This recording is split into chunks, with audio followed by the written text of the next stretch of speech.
This is for a transaction void followed by a no sale. Hey, good morning, John. How are you today?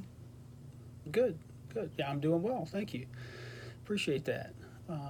Hey, I'm Matt Klein with Asset Protection, and I've come to the store just to touch base with colleagues about asset protection and really kind of share information about who we are, what we do, who am I, all right, and what our job's about.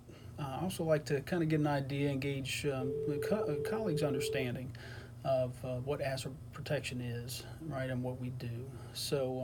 But before we go any further, tell me about yourself. Okay, okay. How long have you been with CVS? All right. And have you always been a shift supervisor? No? Okay. So when you're not here, what do you like to do? You got any hobbies or interests outside of work? Okay.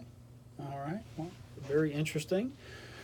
I'm Matt with Asset Protection, and asset protection is really um, charged with protecting the assets of the company in three categories, right? And that's people, products, and property.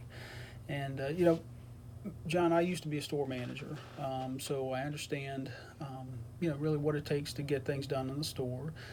Colleagues are our greatest resource. So when it comes to those three categories, what do you think is most important to me? Yeah, that's right, people. And I value people and their contribution to the stores because what they do in the stores makes everything else happen. And so I like coaching, teaching, training, providing support to colleagues.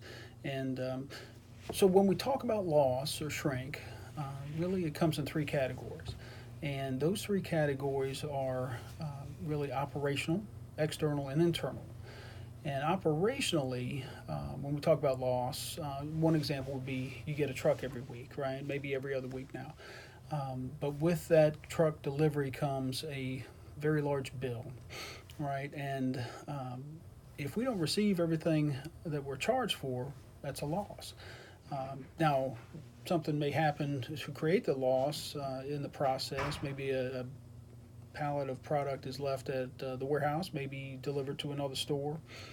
Maybe when we're taking it off the truck, right, some of those totes fall over and damage product, and that's a loss to the store.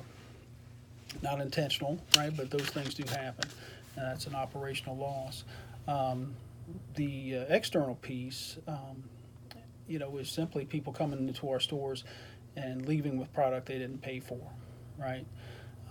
And thirdly is the internal, right? So internal loss really occurs in a lot of different ways, created by colleagues, right? One example would be maybe consuming product that they didn't pay for.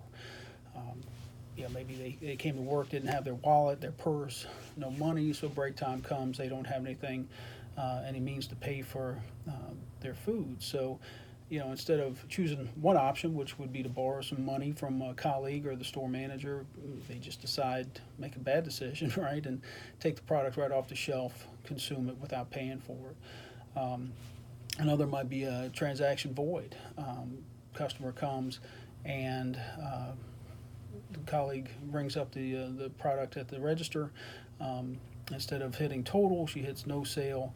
The drawer pops open, takes the payment, and instead of putting it in the register, they put it in their pocket, right? And that customer believes that they paid for that item or those items. They leave the store. Another would be what we call sweethearting, right? Typically involves family members, friends, where colleagues, as they're cashiering, they might appear to be bringing up all the items at the register, but they're maybe not ringing them all up, maybe ringing one up, and allowing that person or that customer to leave with products they didn't pay for. So those are just some examples of internal loss or shrink. And so how does asset protection battle that shrink or that loss? When we do investigations, we have a lot of means at our disposal, some pretty cool tools. Um, for example, the cameras, right? The camera system is running 24 hours, and we can utilize that to view about 95% of the store, right? So it's a great tool and have visibility 24/7. Um, One other would be the tip line. Oftentimes, colleagues will see something in the store. They don't necessarily feel comfortable reporting it to their direct supervisor, so they will call the tip line, right? And I'll then get the call and in turn go into the store and speak with that colleague and just see what's going on. Sometimes I have colleagues call me directly, and I will hear what they have to say and then go into stores and make an investigation. Um, so there are a variety of different tools at our disposal. But John, my favorite is something called V2I. And this is a system that allows me to see really every transaction at the register, whether it's pharmacy, whether it's front end. I can see every item that's rung up, every void transaction. I can see every payment, whether it's cash, check, charge, debit card, credit card. Full visibility to every transaction. We can see coupons, whether extra care coupons, CVS coupons, manufacturer coupons, everything is visible, right? And so just a great tool. And what I do when I conduct investigations, take that information, that data, and then kind of marry it to what I see on the camera. So, the data says one thing, but the camera always tells the truth, right? So when we put those two together, it paints a picture of that transaction and really what's going on. And very easy to tell at that point, what the result of the transaction was. So, at the end of the day, when my investigation's done, I have a clear understanding of the who, the what, the when, the where, the how. So when I come and sit down with a colleague, I know those things. But John, what really bothers me the most, and what I want to know, right, is the why. Why would a colleague who is great with customers, really appears to enjoy their job, right, have been with the company a while, maybe got promoted along the way, just doing a great job, why do they choose to create a loss for CVS? And I've come to find out over time talking with people that people have things going on in their lives that we don't know about. They might come to work with a smile. They might take care of customers. They might just do an outstanding job. But behind that smile, something's going on in their life that maybe has caused them to make some bad decisions. I talked to a colleague recently, young lady, and I tell you, John, she was just a dynamite colleague. Great young lady, very kind, very nice person, and really did a great job.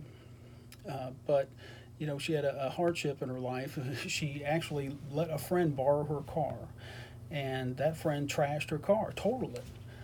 So now she has no car, right? But she still has to get to work. She still has to take care of her kids, to get them to school and whatever play practice, whatever else is going on. She has to shop for the family and all these things. And now, because she has no car, they become very, very difficult. Added expense of taking the bus. And so she made some bad decisions, and that was to take money from CVS. So she created a loss for CVS, felt really that her back was up against the wall. She had no other options, right? And so while I understand that, I can't condone it, but I understand.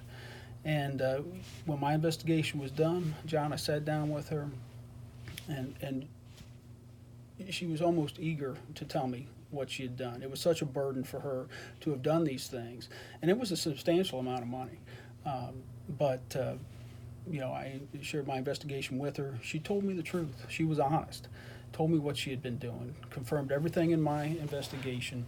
And John, what that burden was lifted off her shoulders. She felt great sharing that with me, and we were able to resolve that.